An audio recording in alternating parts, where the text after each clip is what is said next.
Police drone चोर terrace party. Virajpur नामक गांव में जित्तू नाम का एक चोर हुआ करता था। वो कॉलेज के युवकों को अपने बातों में फुसलाकर उनसे कॉलेज जाना बंद करवाकर दारू पीने की आदत करवाकर उन लोगों से चोरियां करवाता था।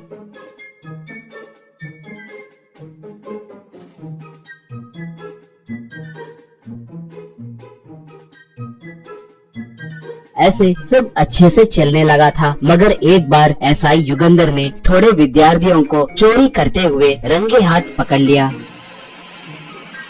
उन्हें ले जाकर पूछताछ करके उनके पीछे जित्तू है कहकर पता करके जित्तू को स्टेशन बुलवाया। उसके बाद जित्तू से युगंधर, चोरे निकम्मे, तुम्हें शर्म नहीं है क्या? कॉलेज स्टूडेंट्स को बिगाड़ रहे हो। तुम्हें सेल के अंदर डालकर बर्फ से मसाज करके तुम्हारी धुलाई किए तो क्या मस्त रहेगा, कहा जित्तू तब। देखिए एसआई जी, आप मुझ पे अपनी मर्जी आए जैसे झूठे आरोप लगाकर मुझे बदनाम कर रहे। आपके पास क्या सबूत है कहकर आप मुझ पे ऐसे आरोप लगा रहे हो? आप ऐसे ही बर्ताव करने लगे तो मैं आप पे केस डालकर आपकी नौकरी निकलवा सकता हूँ, जानते हो, कहा युगंधर तब। अरे रे जित्तू जी, आप ऐसे मत कीजिए। आप कितने बड़े आदमी हैं, हमारे जैसे छोटे इंसान पे दया दिखाइए। मगर किसी न किसी दिन तुम रंगे हाथों पकड़े जाओगे। उस दिन मैं आपको जीप में चेस करने लगे तो आप भागने लगे तो वाह वाह वाह, कितना मजा आएगा। तुम्हें पकड़ के ऐसे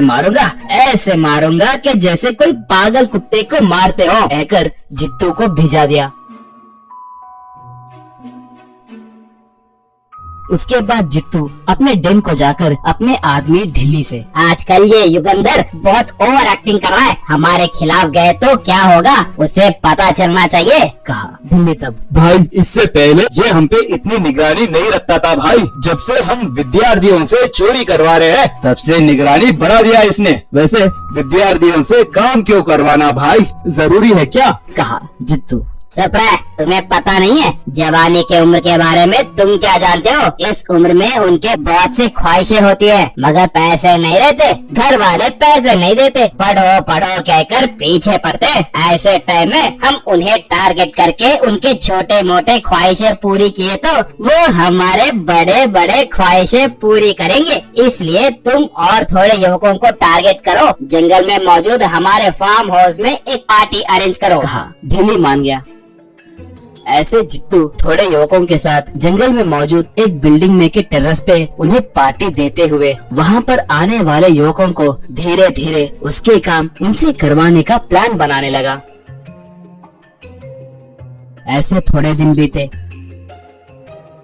एक बार एक बाइक चोरी कर रहे एक युवक के द्वारा युगंधर को जित्तू के प्लान के बारे में पता चला। तब युगंधर से कांस्टेबल मुंबई, सर परसों मेरी बहन का बेटा भी इनके गैंग में शामिल हुआ है कहकर पता चला था। मैंने तुरंत उन्हें दूसरे गांव भेजा दिया, मगर बाकी के माता पिता का क्या होगा सर? सुना है कि आए दिन फार्म हाउस में पार्टियां चलते रहते हैं और आजकल नशीले पदार्थ का भी सेवन करना शुरू किए हैं, कहा। युगंधर, देखो मुंबई, वो जित्तू हर किस्म के क्राइम कर रहा है। इसका मतलब किसी बड़े नेता या बड़े अफसर का इनको सपोर्ट जरूर होगा। इसलिए हम इसे पकड़े तो रंगे हाथों ही पकड़ना होगा। उसके लिए एक अच्छा प्लान बनाएंगे, कहा।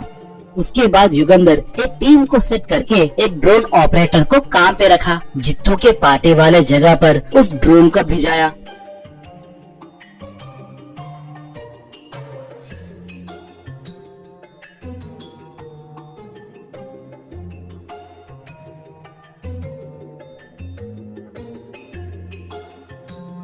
ड्रोन में उनके टेरेस पे हो रहे पूरे पार्टी को शूट करने लगा। थोड़ी देर के बाद वो ड्रोन उनके पास आया। जित्तू वाले उस ड्रोन को देखकर उसे मारने की कोशिश किए, फिर भी वो ड्रोन उन्हें नहीं मिला। इतने में दो जीप में पुलिस वाले वहाँ पर आने से उन्हें देखकर वह सब भागने लगे। पुलिस वाले उन्हें चेस करने लगे। जित्तू भागने लगा तो युगंधर उसे जीप में चेस करने लगा। ऐसे थोड़ी देर उन सबको भगा भगा कर पुलिस वाले उन्हें पकड़ लिए। उसके बाद जित्तू को पकड़कर युगंधर उसे कुत्ते को मारे जैसे खूब मारा। उसके बाद उसे जेल भिजा दिया। सब्सक्राइब करना, लाइक करना, कमेंट करना जरूर।